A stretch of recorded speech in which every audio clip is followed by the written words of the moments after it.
Séisme dans l'automobile, Volvo change de fusil d'épaule et abandonne sa stratégie du tout électrique. Depuis quelques années, Volvo s'était imposé comme l'un des pionniers de la transition énergétique dans le secteur automobile. Avec des engagements clairs, des annonces ambitieuses et des investissements massifs, la marque suédoise avait martelé à plusieurs reprises sa volonté d'abandonner progressivement les moteurs thermiques pour ne produire que des véhicules 100% électriques à l'horizon 2030. Une stratégie applaudie par les observateurs, les écologistes et de nombreux gouvernements européens en quête de solutions durables face aux enjeux climatiques. Mais voilà qu'un véritable séisme secoue aujourd'hui l'univers de l'automobile. Volvo semble changer de cap, remettant partiellement en question sa stratégie du tout électrique. Une décision qui soulève de nombreuses interrogations, suscite des débats animés, et redéfinit les contours de la mobilité de demain. Le revirement stratégique de Volvo n'est pas un abandon pur et simple de l'électrification, mais plutôt une inflexion prudente, dictée par la réalité du marché, les contraintes économiques et les évolutions technologiques.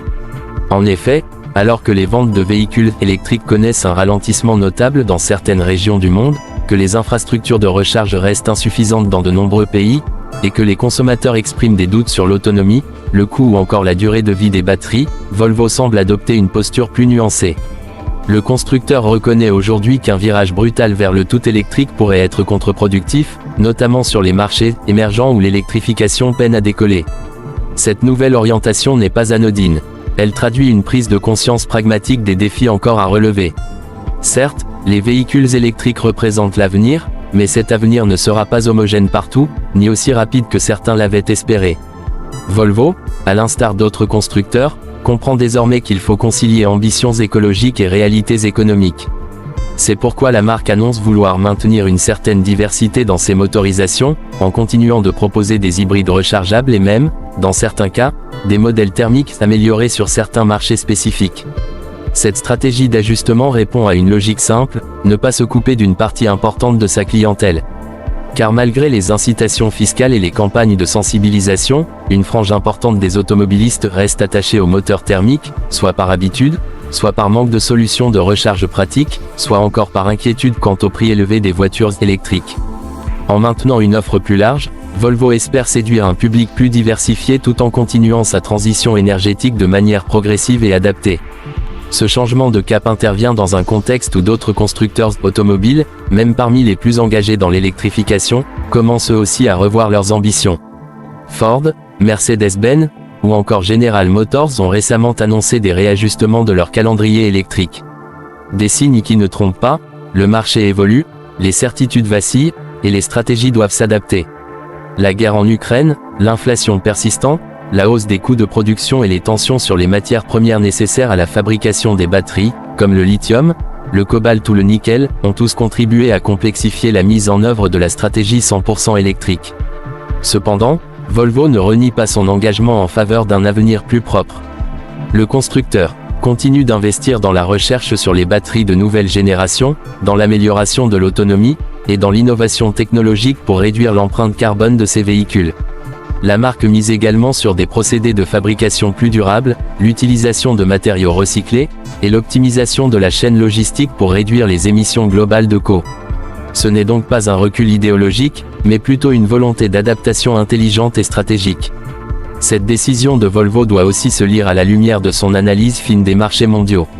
En Europe, où les régulations sont plus strictes et où l'infrastructure de recharge est relativement avancée, Volvo continuera à pousser fortement ses modèles électriques. Mais en Afrique, en Amérique latine, ou dans certaines régions d'Asie, l'approche sera différente, avec une offre plus souple et mieux adaptée aux contraintes locales.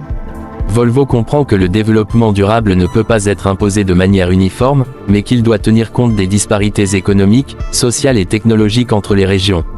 Par ailleurs, il faut noter que cette décision stratégique coïncide avec une évolution dans la communication de la marque.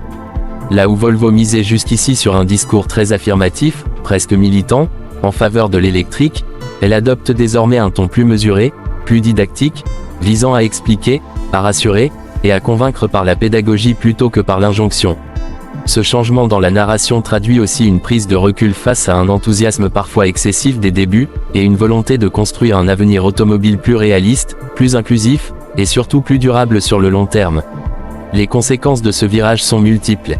Sur le plan industriel, cela signifie que Volvo devra maintenir des lignes de production hybrides, avec des plateformes capables de supporter différents types de motorisation.